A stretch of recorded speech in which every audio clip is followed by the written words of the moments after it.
Bilasizmi, alpomish kolbasasi nafaqat bolalikdagi nonushtaning esdaligi, balki dasturxoningiz uchun ham ideal tanlov. U yanada mayinroq va sariyog'ga boy.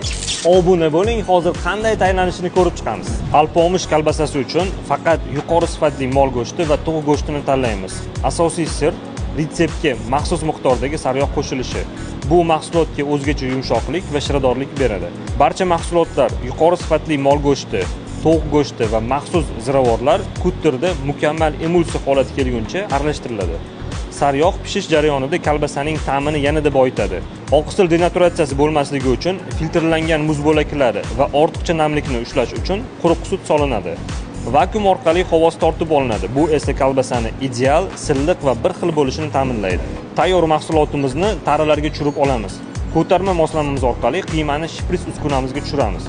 Qiymamiz shpris orqali qobiqlarga solinadi. So'ngra maxsus haroratda bug'da pishiriladi. Aynan pishirilgan kolbasa shu tarzda tayyorlanadi. Pishib chiqqan mahsulotlarimizni yaxshilab 2-5 daqiqa mobaynida sovuq dush orqali sovutib olamiz. Yumshoq, shirali, sariyog'li alpomish kolbasasi har bir dasturxon uchun mo'ljallangan maxsus ta'm.